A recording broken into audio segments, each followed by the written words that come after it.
Bien. Bueno, como dijimos recién, entonces los métodos de tratamiento vamos a tener el yeso, ¿sí? Que es un sistema de distribución de cargas con formación de consolidación, por lo general primaria en la mayoría de estos casos, producto de que habíamos dicho. Siempre decimos de que es secundaria cuando usamos yeso, pero en este caso, como venimos insistiendo, que el cartílago, mejor dicho, que el escafoide está bañado por líquido sinovial constantemente, producto de que se articula con varios huesos, está formado por un 80% de cartílago. Entonces, siempre la mayoría de las veces va a ser primaria la consolidación. ¿Cuándo va a estar indicado? Se va a utilizar en aquellas fracturas, obviamente que sean estables, que tengan un mínimo de desplazamiento o que haya una buena vascularización. Se utiliza yeso con espica de pulgar, en el cual eh, la inclusión del pulgar siempre reduce el movimiento en el cuello del foco de fractura, ¿sí? O sea, en el cuello del escafoide. La muñeca debe mantenerse en flexión o extensión neutra y desviación neutral a radial, dependiendo obviamente de qué se vaya a fracturar y dependiendo de los criterios del traumatólogo. Hay hasta 7 formas de sacar radiografías al escafoide para poder verlo en todas sus caras. En este momento, bueno, no se las puedo mostrar, pero me gustaría que investiguen y vean, ¿sí? Que busquen los distintos tipos de formas, ¿sí? O de técnicas radiológicas para poder ver o observar radiológicamente las fracturas de escafoide. Son 7 tipos, para verlo desde todos los ángulos. Y lo más acertado, lo más viable, digamos, cuando se sospecha de que hay una fractura y no se visualiza, porque no se suele visualizar los primeros días, ya lo vamos a ver, hay que tratar de hacer una tomografía axial computada. Bien. Bueno, acá muestra el yeso de pulgar, no tiene sentido quedarnos ahí. Reducción abierta y fijación interna, ¿sí? Un sistema de protección de cargas, ¿por qué? Porque se va a utilizar todo lo que son pequeños tornillos o agujas de Kirchner, como lo tenemos marcado acá en amarillo. Los pequeños tornillos se llaman tornillos de compresión de Heber. Tienen, si ustedes observan un tornillo común y corriente, tiene una cabeza donde va el destornillador y la otra donde está la fresa, que vendría a ser la rosca. En este caso, este tornillo tiene rosca en ambos lados, ¿sí? Tanto de lo que es la cabeza como de lo que es el extremo distal, vendría a ser. Entonces, los dos extremos tienen fresa, o sea, tienen rosca. ¿Qué hace eso? Al traumatólogo, al colocarlo, tienen de distintas formas la rosca y va a generar una compresión en el foco de fractura. ¿Cuándo se va a utilizar? Se utilizan todas las fracturas con retraso de la consolidación o fracturas directamente desplazadas o con problemas de la vascularización. Los retrasos y no consolidaciones requieren de injerto óseo. Eso se va a lograr una vez que han pasado aproximadamente 4 a 6 meses y no se logra, digamos, reducir la fractura. Todo postoperatorio va a requerir de una inmovilización con yeso. Acá, como podemos observar, lo que les hablaba recién, ¿sí? Tenemos el escafoides y hay una fractura de lo que es el tubérculo, por lo tanto el polo proximal ha quedado sin vascularización. La arteria entra por esta zona, ¿sí? Que ya creo que hay imágenes más adelante, ingresa por esta zona y llena todo lo que es el vasito. En este caso se produjo una fractura en el tubérculo, por lo tanto se decidió colocar un tornillito de Heber. Este tornillito, como le dije hace rato, tiene fresa, o mejor dicho, tiene rosca en lo que es el extremo proximal y el extremo distal. Y acá ya lo hemos colocado en una fractura directamente real, ¿sí? Acá tenemos otro tipo de colocación. Obviamente acá podemos observar una fractura específica de lo que es el sentido antero-posterior. Se puede observar aquí, vamos a poner el puntero, aquí donde ven, ¿sí? El escafoide está fracturado, sobre todo en el tubérculo, y obviamente está súper desplazado, por lo tanto requiere de una cirugía con la colocación del tornillito de compresión. Entonces va a producir una compresión. Acá, ¿qué cabe destacar? Cabe destacar de que esta radiografía, como se ve una línea negra en el medio, es porque ya obviamente fracasó el tratamiento, pasó varios tiempos y el paciente requería que le coloquen injerto óseo, ¿sí? Es una modalidad de tratamiento junto con el tornillito de Heber. Consideraciones especiales de la fractura, localización de la fractura o el aporte sanguíneo, un poquito más extenso que las anteriores. Como les dije al principio, a ver si vemos la imagen aquí. Acá pueden observar la imagen de la arteria, ¿sí? ingresando por el polo distal. Por lo tanto, se fractura y se desplaza, el polo proximal queda avascular y se produce una necrosis. Acá lo podemos observar, ¿sí? En donde el polo proximal ha quedado, ¿sí?, fuera de lo que es el, ¿cómo se dice?, el escafoides, y por lo tanto hay falta de vascularización. Volvemos para atrás. La falta de irrigación influye en lo que es el tiempo de consolidación, eso estamos todos de acuerdo. El 80% del aporte sanguíneo se realiza por medio de la rama de la arteria radial, que entra de forma distal y dorsal, ¿sí?, haciendo una irrigación en forma retrógrada, de distal a proximal. Las fracturas del cuello o el tercio proximal interrumpen lo que es el aporte sanguíneo del polo proximal, y esto puede conducir a una necrosis vascular. Acá, a modo de porcentaje de lo que puede llegar a pasar, o cómo se van cómo se va a solucionar y cómo se va a resolver el problema de estas fracturas. Entre un 70 y un 60%, las fracturas del tercio proximal se unen, ¿sí?, siempre y cuando no sean desplazadas. El 100% de unión o de consolidación en las fracturas directamente que no están desplazadas, o sea que tiene un buen pronóstico. El 65% de las fracturas con angulación suelen tener una buena reconstitución, y el 45% de las fracturas desplazadas con revascularización, con consolidación de la fractura. O sea que hay un promedio de 50 y 50 ahí en las fracturas desplazadas. Por eso requiere mayor atención este tipo de fracturas. Ya lo vimos a la imagen. Pasamos a la parte radiológica. ¿Qué quiere decir? Se lo explico rápido todo este chorizo. El paciente llega, se cae jugando al fútbol, como sea, una mano en hiperextensión, mucho dolor en la tabaquera anatómica, llega al hospital a la guardia, ¿sí?, todo chivado porque viene de jugar al fútbol del colegio médico o de los veteranos. Entonces, ¿sí?, ¿qué pasa aquí? Llega a la guardia, se le hace una radiografía y no se ve lo que es la fractura. Entonces el traumatólogo, ¿qué tiene que optar? Lo mismo tiene que hacerle una espica o un vendaje, o colocarle una férula o indicarle una férula por 2 semanas, por más que no se pueda visualizar, ¿sí?, la radiografía o no se pueda visualizar la fractura.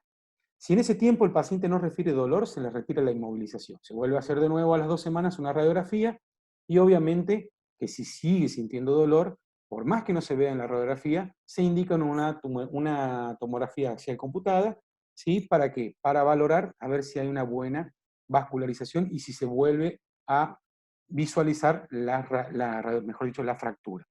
No se suelen ver las fracturas. ¿Por qué? No se suelen ver porque están bañadas de líquido sinovial. Y al haber una inflamación importante, el edema evita, digamos, de que la radiografía pueda ser, digamos, bastante visible y obviamente diagnosticar la fractura específicamente de lo que es el escafoide. Entonces, si no se puede hacer una tomografía axial computada, que no se recomienda hacerla al principio, sino a las 2 semanas, o sea, a los 15 días, sí o sí el traumatólogo, para todos los pacientes que les haya pasado, familiares conocidos, o que lleguen a sus consultorios el día de mañana, ¿sí? Esperen que se me abrió aquí. Sí o sí tienen que colocarle una férula inmovilizadora, ¿sí?, por más dolor que tenga. Si a las 2 semanas no se visualiza la fractura y se desapareció el dolor, el paciente obviamente no hay que hacer ningún tipo de tratamiento más que por el traumatismo. Ahora, si le sigue doliendo con mucha intensidad, sobre todo lo que es el piso de la tabaquera anatómica, obviamente se inmoviliza y se pide realizar una tomografía axial computada. La ausencia de consolidación de esta fractura y la inestabilidad del carpo, ¿sí?, se asocia a la no consolidación, ¿sí?, y el incremento de riesgos degenerativos de la muñeca y por lo tanto el colapso del carpo. ¿Qué quiere decir el colapso del carpo? El colapso del carpo hace referencia a que haya mucho dolor y la persona no puede utilizarlo, ¿sí?, directamente. Bien, el estrés está concentrado en lo que es el escafoides y puede ocurrir un desplazamiento tardío en la ausencia de la consolidación. Esto conduce a una artrosis progresiva de las articulaciones vecinas. El resultado final se conoce como el colapso avanzado de escápulo lunar. ¿Ven? El colapso de escápulo que les hablaba recién. Y las lesiones asociadas, obviamente, son las fracturas concomitantes, la fractura del estiloide radial, lesiones ligamentosas o ligamentarias del carpo, lo que habíamos hablado, fracturas del hueso grande, lo que habíamos hablado anteriormente de lo que es el síndrome del túnel carpiano también se puede dar, tenosinovitis de Decker-Vein, alteraciones en el pinzado de lo que es la garra o la pinza anatómica, ¿sí? Todo ese tipo de lesiones asociadas, ¿sí?, relacionadas con las fracturas de escafoides y también, como la fractura de coles, puede también estar asociada a una fractura aislada de lo que es el escafoide. Por lo tanto, todas requieren de suma atención. ¿Bien? Carga de peso, obviamente la extremidad lesionada debe estar en descarga, ¿sí? Con el yeso inmovilizada, y el paciente debe evitar el apoyo del cuerpo, de su propio peso. La marcha, fundamentalmente importante en el balanceo, por lo tanto no se produce. Y por último, vamos rapidito, que me queda un tiempo para hablar de las fracturas metacarpianas. Estas son rápidas y fáciles, ¿sí? Por último, vemos las fracturas de lo que son los metacarpianos.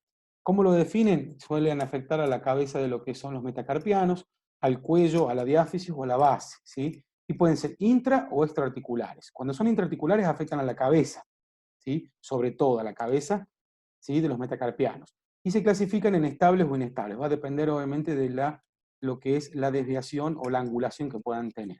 Las fracturas estables tienen un pequeño o ningún grado de desplazamiento, son las más fáciles de resolución, ¿sí?